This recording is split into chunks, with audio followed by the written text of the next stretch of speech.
আল্লাহ তাদের মৃত্যুকে শহীদি মৃত্যু হিসাবে কবুল করুন। 21শে ফেব্রুয়ারি একদিকে মাতৃভাষা মর্যাদা প্রতিষ্ঠার সংগ্রাম এবং একই সাথে এটি ছিল জালেমের বিরুদ্ধে নিজেদের অধিকার প্রতিষ্ঠার আন্দোলন। আমি বিশ্বাস করি শিক্ষা, গবেষণা এবং শিল্প সাহিত্য চর্চাকে রাজনীতিকরণ করা কখনোই সভ্য সমাজের পরিচায়ক নয়।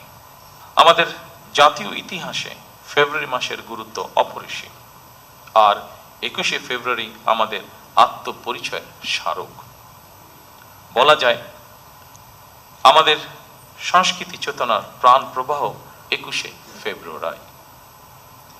অপরদিকে 21শে ফেব্রুয়ারি একদিকে মাতৃভাষা মর্যাদা প্রতিষ্ঠার সংগ্রাম এবং একই সাথে এটি ছিল জালেমের বিরুদ্ধে নিজেদের অধিকার প্রতিষ্ঠার আন্দোলন।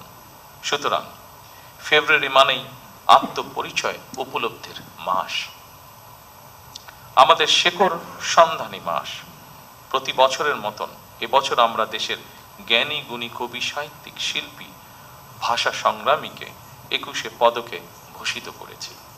এবার আমরা ভাষা আন্দোলনের ৭৪ বছর অতিক্রম করে ৭৫ বছরে পদার্পণ করছি।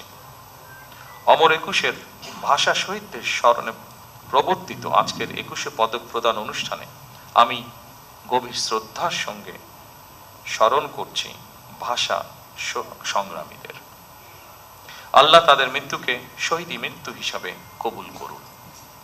আজ যারা 21শে পদকে ভূষিত হলেন, আপনাদের সবাইকে জানাই আন্তরিক অভিনন্দন এবং শুভেচ্ছা।